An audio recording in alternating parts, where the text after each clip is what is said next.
नमस्कार साथियों, स्वागत है आप सभी का एक बार फिर से अपेक्स एकेडमी के यूट्यूब चैनल पर। कल हमने सिंधु सरस्वती सभ्यता के नगर नियोजन के बारे में जानकारी प्राप्त की थी। वहीं से आगे बढ़ते हैं। आगे पढ़ेंगे सड़क व्यवस्था। सड़क व्यवस्था परिवहन करने के लिए लोग किस प्रकार की सड़कों का उपयोग करते थे। तो सिंधु सभ्यता की जो सड़कें थी वो कच्ची थी और लंबी और चौड़ी थी। कहीं पर भी उनके अंदर गोलाई देखने को नहीं मिलती है। मतलब उत्कृष्ट सड़कें कह सकते हैं आप। परिवहन के लिए सड़क का होना बहुत ही आवश्यक होता है। तो वहाँ भी उस समय सड़कों की व्यवस्था थी।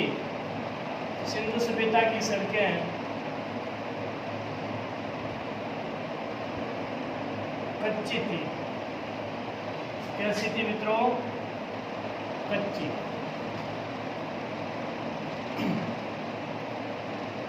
मुख्य सड़क जो मेन सड़क थी यहाँ की, उत्तर से दक्षिण की ओर जाती थी।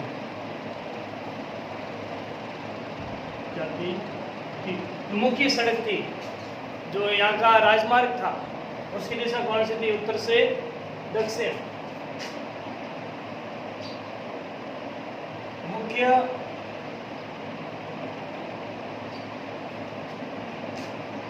सड़कों को मिलाने वाला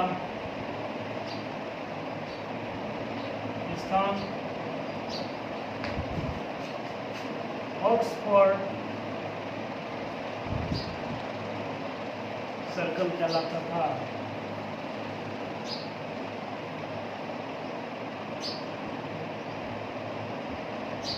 मुख्य सड़कें थी। उदाहरण के लिए जैसे मान लो ये सड़क है और इधर से भी ये सड़क आ रही है। जैसे अमूमन शहरों के अंदर होता है, ये भी सड़क और इधर से ये चार सड़कें आपस में एक स्थान पर मिल रही है। ये एक सर्कल बनता है, चौराहा जिसको कहते हैं। इस सर्कल का नाम इन्होंने क्या दिया था? Oxford circle. क्या नाम दिया मित्रों? ऑक्सफोर्ड। मुख्य सड़कें एक दूसरी जो सड़कें समकोण पर आपस में काटती थी, वे जिस स्थान पर आकर के मिलती थी, उसको क्या नाम दिया गया? Oxford circle. सड़कें ग्रिड पद्धति से बनाई जाती थी। ग्रिड पद्धति से बनाई जाती थी। किससे बनाते थे मित्रों? ग्रिड पद्धति। ग्रिड पद्धति क्या होती है? वे सड़कें जो आपस में 90 डिग्री पर एक दूसरे को काटती, समकोण पर। जैसे मान लो ये सड़क और ये सड़क, यहाँ पे जो कोण बनेगा वो कितने डिग्री का होगा? 90 डिग्री का। यहाँ पे कितने का बनेगा? 90 डिग्री का। ये भी कितना होगा? 90 डिग्री का। ये भी होगा आपके 90 डिग्री। तो समकोण पर एक दूसरे को काटती थी, इसलिए इस पद्धति का नाम क्या दिया इन्होंने? ग्रिड पद्धति। सड़कें एक दूसरे को समकोण पर काटती थी। समकोण पर काटती थी। यहाँ की सड़कें उत्तर से दक्षिण मुख्य सड़क थी। सड़कें ग्रिड पद्धति से बनाई जाती थी, एक दूसरे को समकोण पर काटती थी। और जो सड़कों को मिलाने वाला स्थान था, चौराहा था, उसको नाम क्या दिया गया? ऑक्सफोर्ड। ऑक्सफोर्ड। ये था यहाँ की सड़कों के बारे में जानकारी। और जो सड़कें थी, मुख्य सड़कों के अलावा छोटी छोटी और सड़कें थी जिनको आप गलियाँ कह सकते। जैसे ये इधर भी आप मान लो, तो जो इनके घरों का दरवाजा था, मुख्य दरवाजा, वो भी सड़कों पर नहीं खुल करके गलियों में खुलता था। तो सड़कें कैसी थी? कच्ची थी। ये ध्यान रखोगे आप। बढ़ते हैं नेक्स्ट आगे।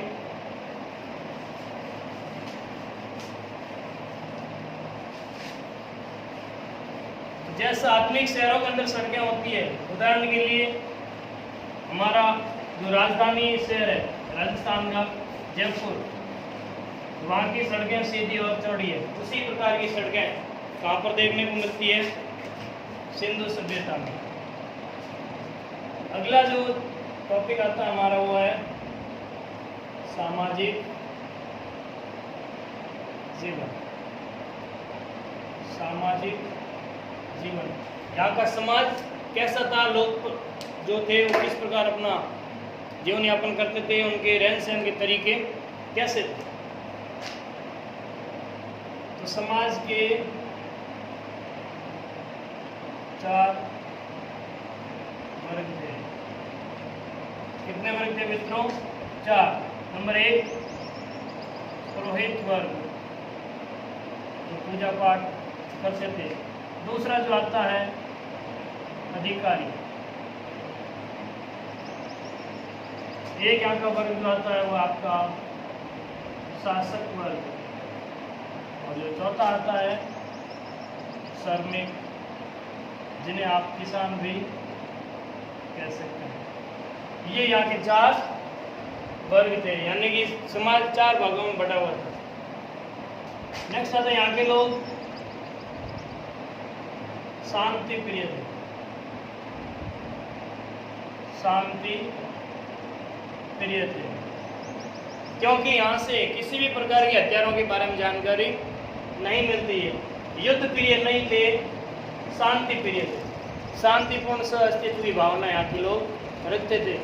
यही कारण था यहाँ के लोगों ने हथियारों को बनाने का प्रयास नहीं किया था। लोग शाकाहारी व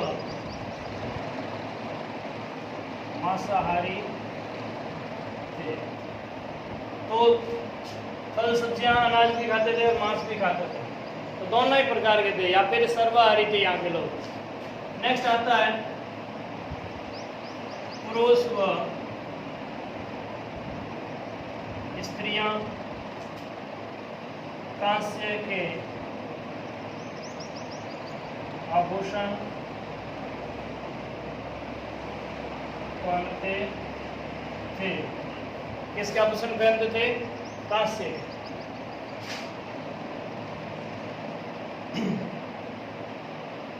अब आता है यहाँ का पहनावा। तो सामाजिक जीवन के अंदर पहनावे की अगर बात करें तो सिंधु सभ्यता के निवासी सूती व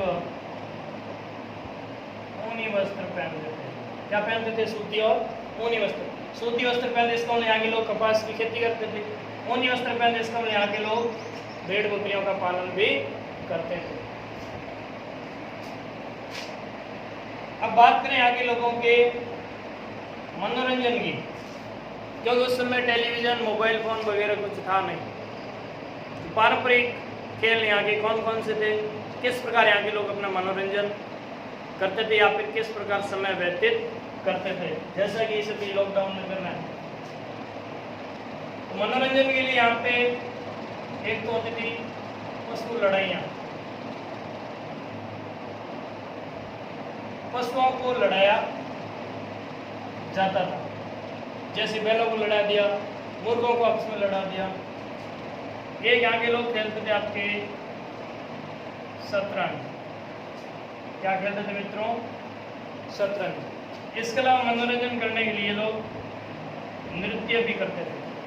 नृत्य बोले तो नाच वगैरह। अब नृत्य करते थे, इसका प्रमाण क्या हमारे पास? हमें मोहनजोदड़ो से एक नर्तकी की मूर्ति मिली थी जो कि नृत्य करता है, उसको दिखाया गया था। उससे ये जानकारी प्राप्त करते हैं यहाँ के लोग नृत्य करते थे, पशुओं की लड़ाइयाँ आयोजित की जाती थी, शतरंज भी खेलते थे। ये था यहाँ का सामाजिक जीवन। इसमें आगे अगर बात करें यहाँ के सवादान की, किस प्रकार मृतक की मृत्यु हो जाने के बाद उसकी अंत्येष्टि या अंतिम संस्कार किया जाता था। तो 3 प्रकार के सवादानों के बारे में जानकारी मिलती है। सवादान के 3 प्रकार थे। कितने प्रकार थे मित्रों? 3 प्रकार। सीधा पूछ ले समाधान क्या होता है? किसी भी व्यक्ति की मृत्यु होने के बाद उसकी जो शरीर को नष्ट करने के लिए जो क्रियाक्रम किया जाता है उसे हम क्या कहेंगे? समाधान कहेंगे। यहाँ पर समाधान के प्रकार कितने थे? 3। नंबर 1 था पूर्ण समाधि। पूर्ण समाधि। दूसरा आता है आंशिक समाधि। और जो तीसरा आता है वो है दाह संस्कार। कितने प्रकार से अंतिम संस्कार होता था? 3 प्रकार। नंबर 1 पूर्ण समाधि, जिसमें व्यक्ति का पूरा शरीर भूमि के अंदर दफना दिया जाता था। दूसरा आंशिक समाधि, इसमें क्या होता था? मृतक के शरीर को जंगलों में डाल देते थे और उन्हें पशु पक्षी है वो खा जाते थे। जो बचा हुआ भाग था उसको फिर भूमि के अंदर दफनाया जाता था, उसे कहेंगे आंशिक समाधि, यानी कि थोड़ी मात्रा में समाधि दी जाती थी। तीसरा था दाह संस्कार, जिसमें अग्नि के माध्यम से शरीर को जला करके नष्ट किया जाता था। ये थे यहाँ का सामाजिक जीवन। तो 4 वर्ग थे: पुरोहित वर्ग, अधिकारी, शासक और किसान वर्ग। शांति प्रिय थे, युद्ध कभी इन्होंने किया नहीं था, नहीं हथियार बनाने का प्रयास किया था। यहाँ के लोग शाकाहारी भी थे और मांसाहारी भी थे। पुरुष और स्त्रियां दोनों कांस्य के आभूषण पहनते थे और मनकों का प्रयोग भी करते थे। पहनावा की अगर बात करें तो सूती और ऊनी वस्त्र धारण किए जाते थे। मनोरंजन में अगर पूछा जाए तो यहाँ के लोग पशु लड़ाई आयोजित करवाते थे, शतरंज का खेल खेला जाता था, नृत्य वगैरह किए जाते थे। समाधान किस प्रकार किया जाता था? तो मृत्यु होने के बाद 3 प्रकार के समाधान यहाँ के लोग अपनाते थे। एक तो पूर्ण समाधि, किसी व्यक्ति का पूरा शरीर जमीन के अंदर गाड़ दिया जाता था। दूसरा आंशिक समाधि, जिसमें मृतक के शरीर को जंगल में डाल दिया जाता था, जब पशु पक्षी भोजन के रूप में उसका भक्षण कर लेते थे, बाद में जो बचा हुआ भाग था उसको जमीन के अंदर दफनाते थे। तीसरा था दाह संस्कार, जो कि वर्तमान समय में सबसे ज्यादा प्रचलित है। हमारी संस्कृति और सभ्यता प्राचीन है और वहीं से ही हम लोग अपनाए हुए हैं। यही कारण है कि दुनिया भर की संस्कृतियां नष्ट हो गई, लेकिन हमारी संस्कृति अभी भी जीवित है। इसमें कहा भी जाता है कि मिस्र, रोमा सब मिट गए, एक हस्ती है कि मिटती नहीं हमारी। नेक्स्ट पढ़ते हैं धार्मिक जीवन। धर्म के मामले में यहाँ के लोग किस प्रकार के आदर्शों को मानते थे? धार्मिक जीवन। हर व्यक्ति अपने जीवन काल के दौरान कई प्रकार के धार्मिक कार्य करते हैं। धार्मिक कार्यों के अंदर उसके कुछ आस्था जुड़ी होती है और कुछ होता है जो दिखावे के रूप में भी किए जाते हैं। यहाँ के लोगों के धार्मिक जीवन की अगर चर्चा करें हम लोग तो प्रकृति प्रेमी थे। यहाँ के लोग प्रकृति की पूजा करते थे। किसी भी प्रकार का अंधविश्वास या ढोंग यहाँ के जनजीवन में देखने को नहीं मिलता है। इसके अलावा पशुपति, शिव, सूर्य, पृथ्वी व स्वास्तिक की पूजा। प्रकृति की पूजा, पशुपति शिव की पूजा यहाँ के लोग करते थे। सूर्य की पूजा की जाती थी क्योंकि सूर्य से हमें ऊर्जा मिलती है। पृथ्वी, जिसे यहाँ के लोग उर्वरा की देवी मानते थे, जहाँ पर फसलें उगाई जाती, निवास किया जाता था। और स्वास्थ्य की पूजा की जाती थी। स्वास्थ्य क्या होता है मित्रों? आपने एक चिन्ह देखा होगा, अक्सर शुभ कार्य का अवसर पर बनाया जाता है। ये कौन सा है? स्वास्तिक का है। ये चिन्ह हमें कौन सी सभ्यता ने दिया था? सिंधु सरस्वती सभ्यता। तो स्वास्तिक जो चिन्ह है ये किसकी देन है? हड़प्पा सभ्यता की। ध्यान दीजिए एक बार फिर, आप वहाँ की परंपरा आज भी प्रचलित है। यानी कि हमने भले ही उपभोक्तावादी संस्कृति को अपना लियो, विदेशों में बड़ी चीजें का इस्तेमाल हम लोग कर रहे हैं, लेकिन अपनी संस्कृति को अभी भी भूले नहीं और हमें भी आगे इसको बढ़ाए रखना है। तो स्वास्तिक जो है ये किसने दिया था हमको? हड़प्पा सभ्यता ने दिया था। नेक्स्ट अगर बात करें यहाँ के निवासी निवासी पीपल व बत्तख को पवित्र मानते थे। पीपल व बत्तख को पवित्र मानते थे।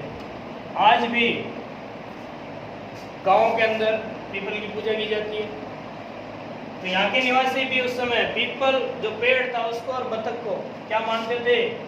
पवित्र मानते थे, श्रद्धा की नजर से देखा जाता था। इसके अलावा यहाँ पर यज्ञ भी किया जाता था। क्या करते थे? यज्ञ। प्रमाण कहाँ से मिले हैं? तो लोथल और कालीबंगा से हमें हवन कुंड मिले हैं।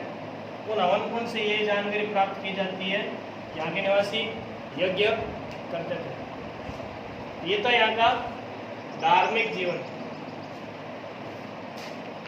यहाँ के निवासी प्रकृति प्रेमी थे, पशुपति शिव और सूर्य प्रति स्वास्थ्य की पूजा करते थे। पीपल और बत्तख के जो थे उनको पवित्र माना जाता था। स्वास्तिक जो है वो किसकी देन है? हड़प्पा सभ्यता। इसके अलावा यहाँ पर यज्ञ भी किया जाता है। नेक्स्ट पढ़ते हैं यहाँ का राजनीतिक जीवन। राजनीतिक जीवन,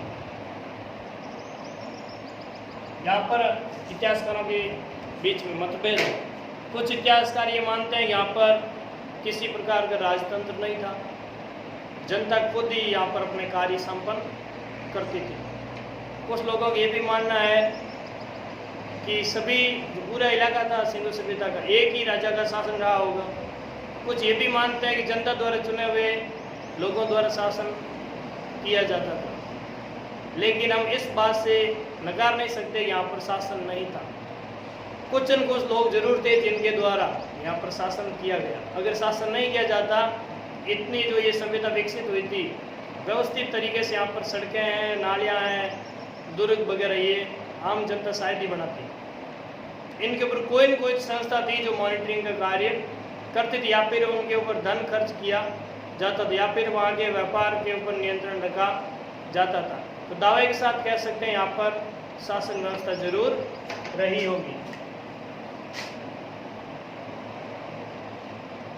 इतिहासकार इस विषय पर एक राय नहीं है, मतलब अलग अलग विचार है सबके। विद्वान मानते हैं कि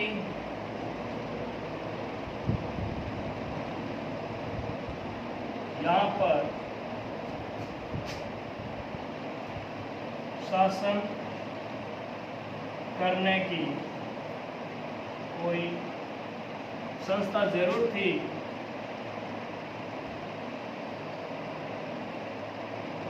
यानी कि कोई न कोई जरूर थे जो यहाँ पर शासन कार्य करते थे। यह था यहाँ का राजनीतिक जीवन। नेक्स्ट अगर बात करें यहाँ का आर्थिक जीवन किस प्रकार था, अर्थव्यवस्था किस प्रकार कार्य करती थी,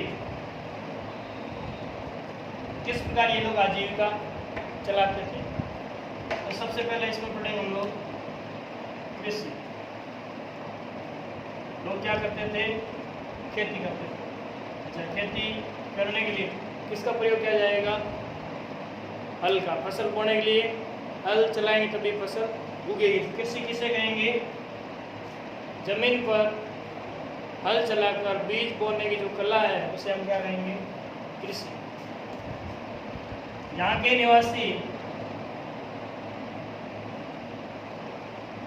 हल से फसल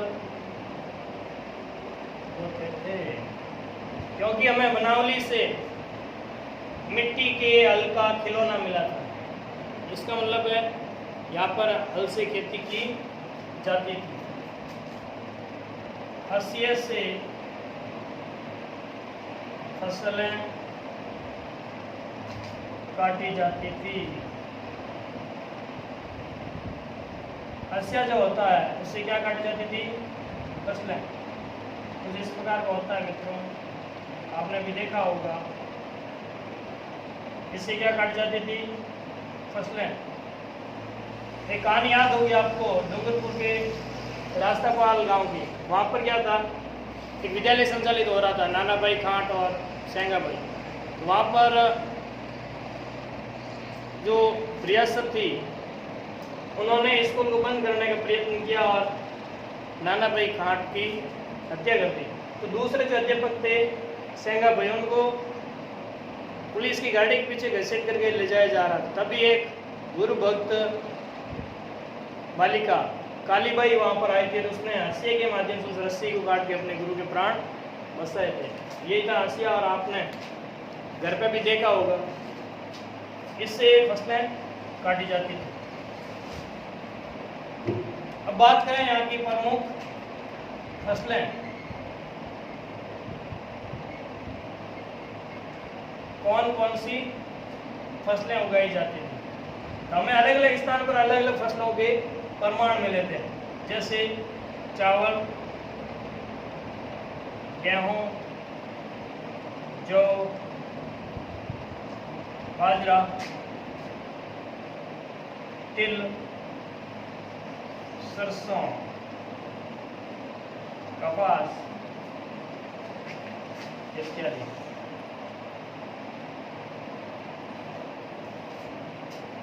तो ये तो यहाँ की प्रमुख फसलें, चावल, गेहूं, जौ, बाजरा, तिल, सरसों, कपास आदि। इस प्रकार की फसलें हड़प्पा के निवासी अपने खेतों में उगाते थे। नेक्स्ट बात करेंगे, आर्थिक जीवन ही पढ़ रहे हैं हम लोग, जिसमें पशुधन के बारे में चर्चा करेंगे कि किस प्रकार पशुओं का पालन किया जाता था। पशु पालन आदिकाल से लेकर के आधुनिक काल तक मानव जीवन में कृषि के साथ साथ पशुपालन का भी बहुत बड़ा योगदान है। इन्हीं पशुओं की सहायता से भी खेती भी की जाती थी।